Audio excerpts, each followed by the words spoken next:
परम पूज्य श्री प्रेम जी महाराज का निर्वाण दिवस कल शनिचरवार 29 जुलाई यहाँ Shri Ram Sharanam Shri Ram park civil lines Ludhiana का जो कार्यक्रम रहेगा कल प्रातः 7 बजे अमृतवाणी के पाठ के साथ ही सभी पंक्तियों में परम पूज्य श्री प्रेम जी महाराज के श्री चरण कमलों में पुष्प अर्पण करेंगे। अमृतवाणी का पाठ चलता चला जाएगा। पुष्पांजलि सभी साधक बड़े भक्ति भाव पूर्ण भावना के साथ अर्पण करते चले जाएंगे। अमृतवाणी के पश्चात भजन कीर्तन होगा। राम नाम की महिमा इसका वर्णन होगा।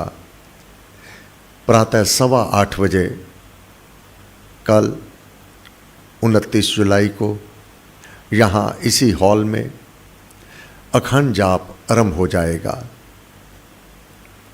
कल सारा दिन ये जाप चलता रहेगा।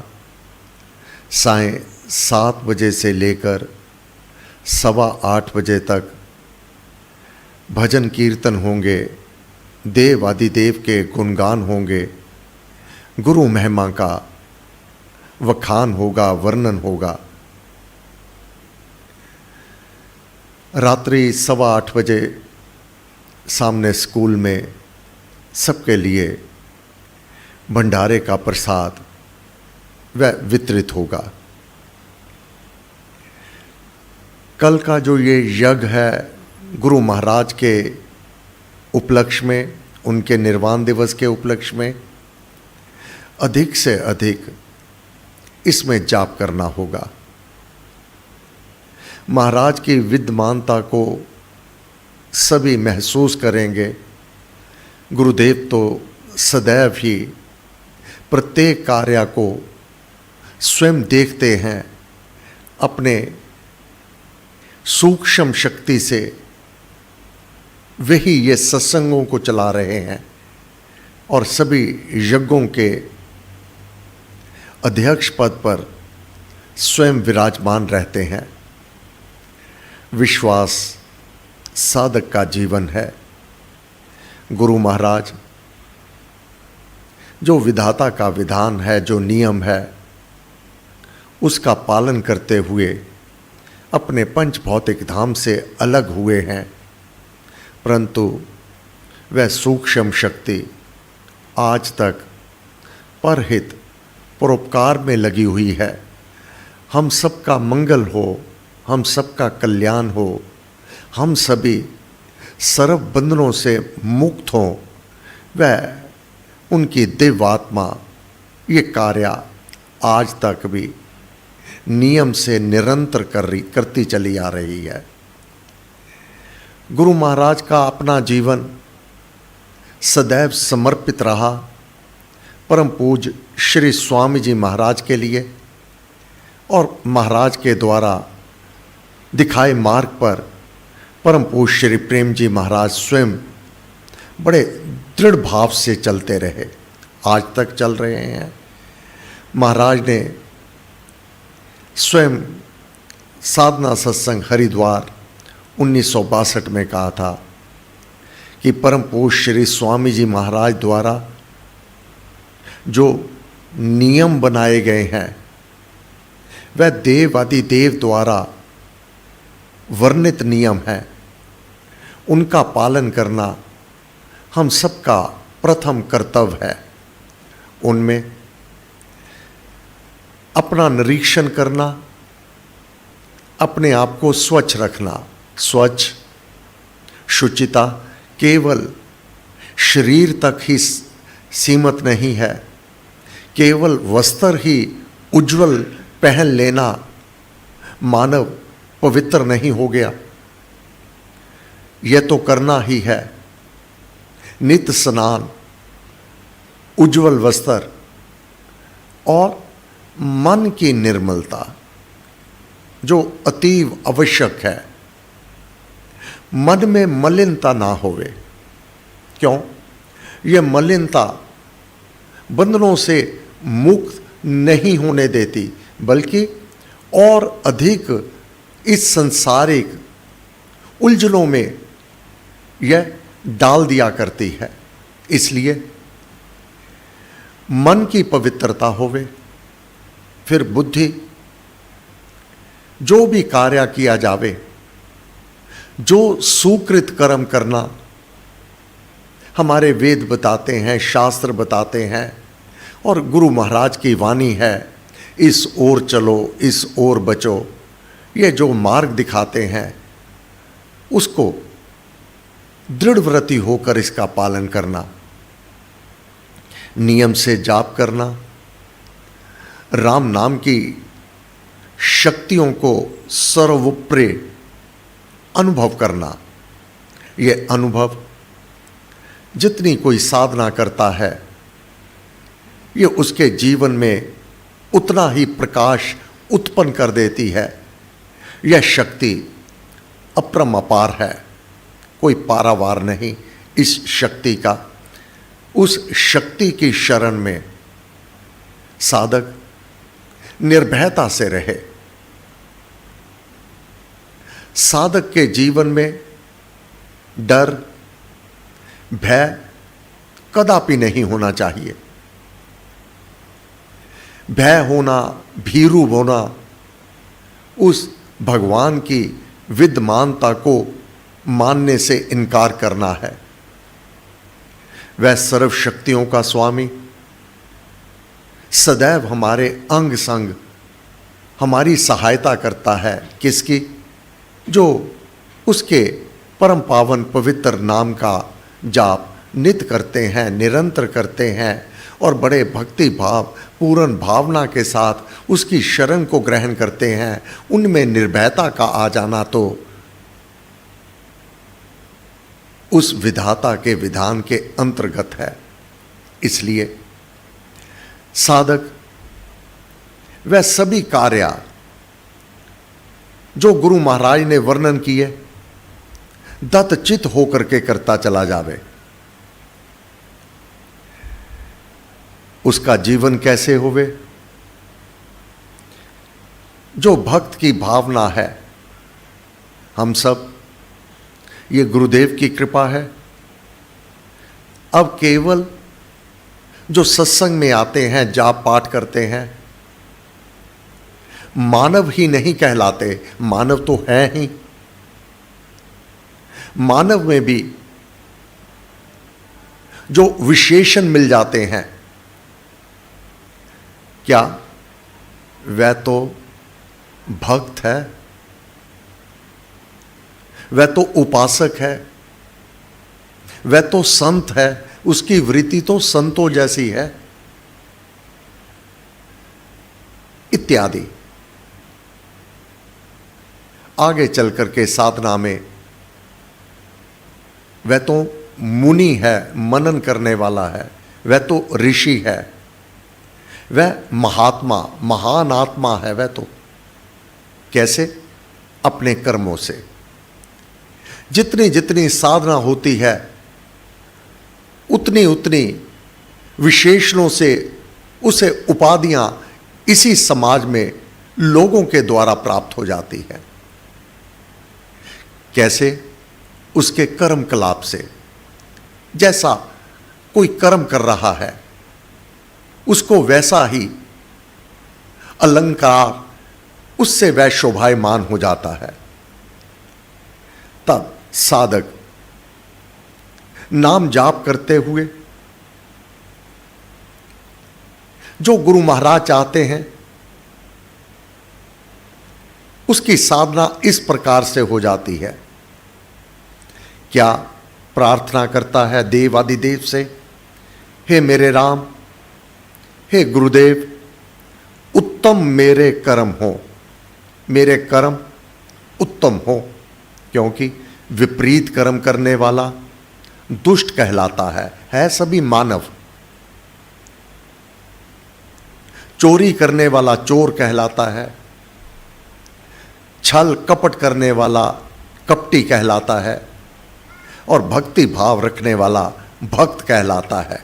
एक शब्द में ही पूरा चित्र खिंच जाता है मानव के भीतर जब कोई बताता है ये तो बहुत भक्त है, ये तो संत वृत्ति है, ये तो महात्मा ही है इत्यादि। एक क्षण में सम्मुख जो व्यक्ति है उसके हृदय में कितने ऊंचे भाव प्रकट हो आते हैं। इसलिए भक्त प्रार्थना करता है अपने लिए, उत्तम मेरे कर्म हो, हे प्रभु मेरे कर्म उत्तम हो, निम्न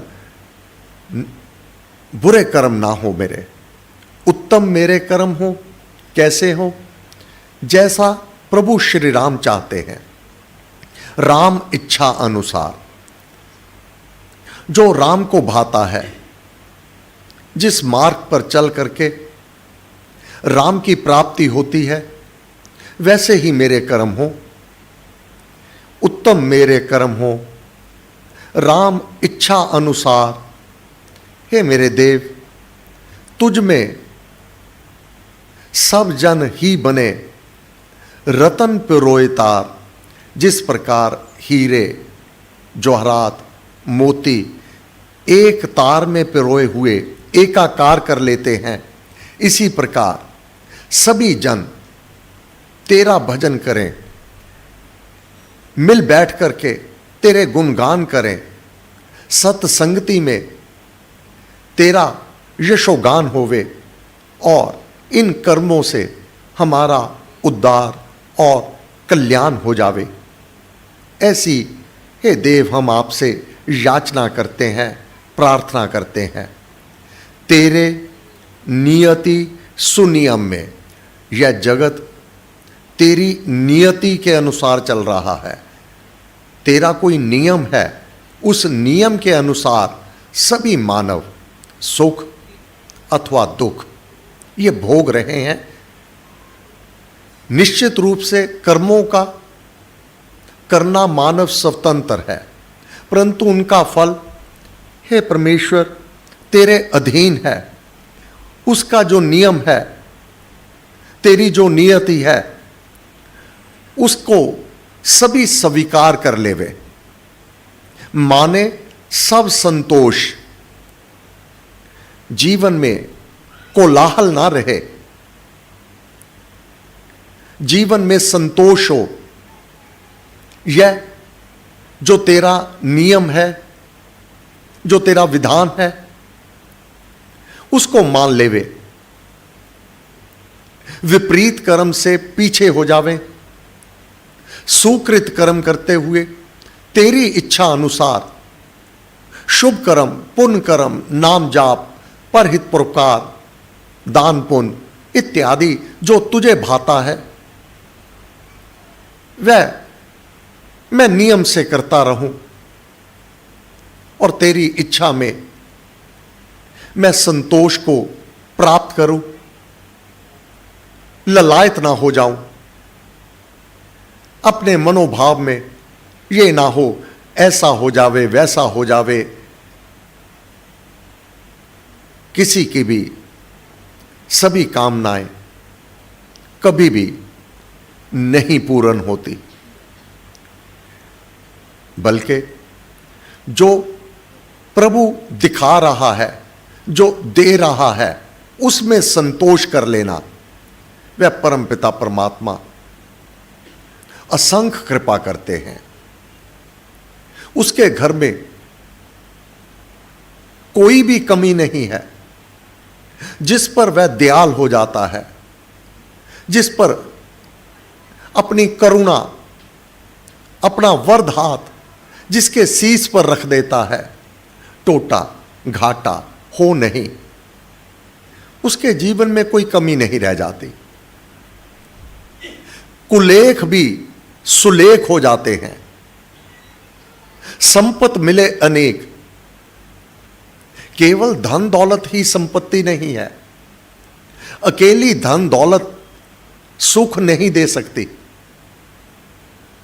धन दौलत के साथ हर प्रकार की अनुकूलता भी चाहिए। सुंदर परिवार, आज्ञाकारी संतान, निरोग काया और द्वेषी करे नाहान, जो द्वेष करने वाले हैं वह कुचाल चल करके दुख देने वाले ना होवे। ये याचना करते हुए मानव नाम का जाप करते हुए सर्व सुखों की प्राप्ति बड़ी सुगमता से कर लेता है। फिर याचना करता है, हे प्रभु, जिस प्रकार आपने मेरे ऊपर कृपा कर रखी है, सभी अनुकूलता परिवार की, समाज की, इस देह शरीर की, धन दौलत की, आदर सम्मान की, ये सब अनुकूलता हे प्रभु तू ही देने वाला है। मैंने भरपूर इसको प्राप्त किया है। इसके लिए मैं आपको असंख्य नमन करता हुआ आपके श्री चरणों में असंख्य धन्यवाद करता हुआ आपको नमस्कार करता हूं। हे प्रभु, एक याचना और, एक प्रार्थना और। जिस प्रकार आपने मेरे ऊपर कृपा की है, आपने अपना वरद हाथ मेरे शीश पर स्थापित किया है, जो दुखी हैं, जो कष्ट में हैं, जो तकलीफ में हैं, जिनके जीवन में अभाव है, आप उन पर भी कृपा कर दो। वह भी आपकी कृपा के पात्र बन जावे। उनको भी धन धान्य सभी सुख उनको भी प्राप्त हो जावे। हर प्रकार की अनुकूलता हे प्रभु जैसे आपने मेरे को दी है, आप दूसरों को भी दे दीजिएगा। कोई भी दुखी ना रह जावे, कोई कष्ट में ना रह जावे, कोई तकलीफ में ना रह जावे। ये जीवन था परम पूज्य श्री प्रेम जी महाराज का।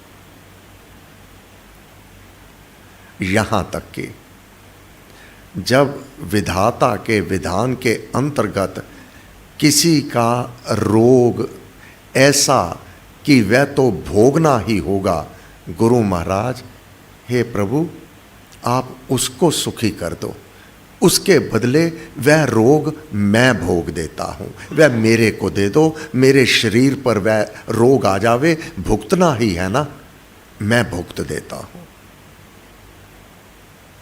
ऐसा परहित परोपकार का जीवन रहा है परम पूज्य श्री प्रेम जी महाराज का। ऐसे गुरु महाराज का निर्वाण दिवस कल 29 जुलाई को है। अधिक से अधिक बैठ करके जाप करना और गुरुदेव की कृपा को प्राप्त करना, श्री राम कृपा प्राप्त करना। हे देव अधिदेव, कल का ये यज्ञ आपकी कृपा से निर्विघ्न संपन्न हो। हे देव अधिदेव, आप स्वयं प्रकट रहना। आपकी चरण शरण में बैठ करके इन महापुरुषों का जो यह निर्वाण दिवस है, हम सब बड़े भक्ति भाव पूर्ण भावना के साथ नाम जाप करते हुए, भजन कीर्तन करते हुए और आपकी स्तुति करते हुए आपकी कृपा को प्राप्त करें, आपकी दया को प्राप्त करें, आपकी मेहर को प्राप्त करें। हे भगवान, जैसा गुरुदेव चाहते थे हम वैसे ही हों, ऐसी हे भगवान आपकी कृपा हो, कृपा हो, कृपा हो। आपको बार बार नमस्कार, नमस्कार, नमस्कार। सर्वशक्ति माते परमात्मने श्री रामाय नमः। सर्वशक्ति मते परमात्मने श्री रामाय नमः।